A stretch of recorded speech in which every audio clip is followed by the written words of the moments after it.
In this video, I'll explain how using a variable incline plane helps eliminate knee joint pain.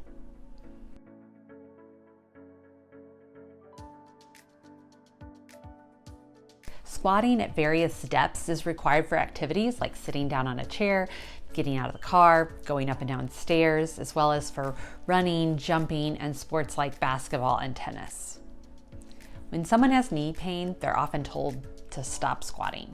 And if they avoid squatting, they usually stop getting knee pain. But this isn't a realistic long-term solution for most people, because when they try a squatting activity again, their knee pain comes back. Now, I know this is going to sound like a different issue, but I promise I'll relate it back to knee pain. Let's say you're doing a bicep curl with a lot of weight and it hurts your elbow. The pain in your elbow is a sign that what you're doing is hurting yourself. And it's unlikely that if you just keep curling that same heavy weight, that your elbow pain is ever going to get better. In fact, your elbow pain will probably get worse.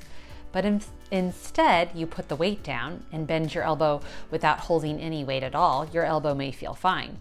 And perhaps you can hold a relatively light weight and your elbow still feels fine. At this point, you're not hurting your elbow. And over several weeks, you may be able to slowly increase how much weight you hold while doing bicep curls, increasing it by small increments, like a pound or half a kilogram at a time, till eventually you work up to using larger weight without having any elbow pain. The same thing can be true for your knees.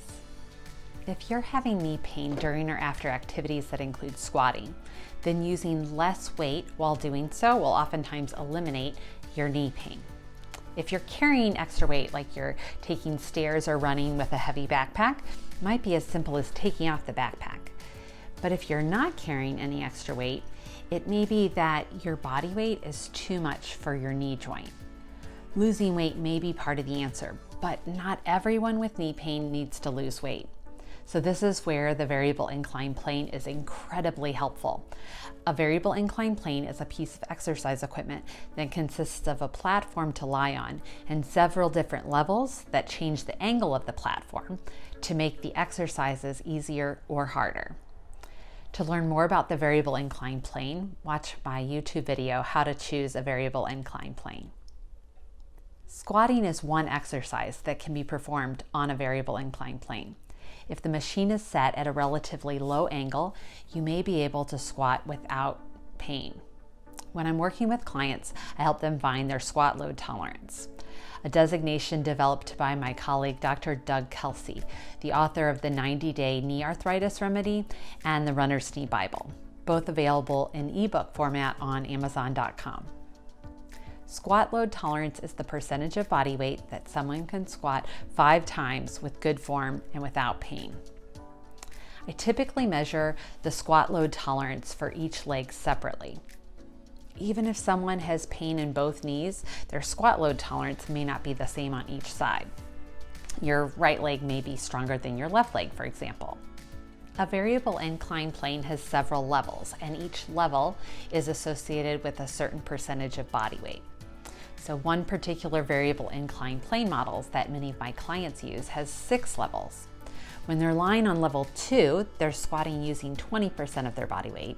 When they're lying at level 3, they're using roughly 28% of their body weight.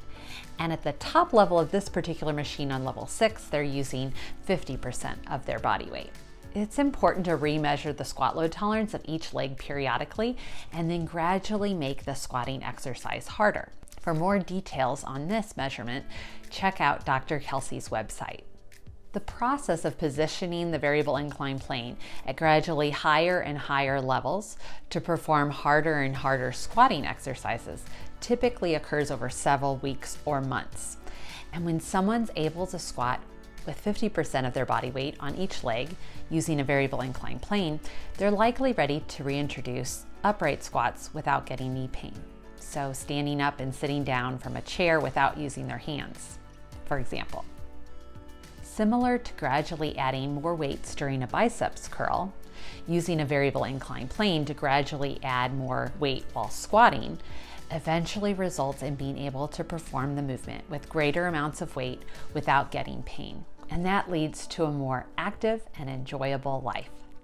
For more information on eliminating persistent knee pain, subscribe to this YouTube channel and to the Kurtz Coaching website email list.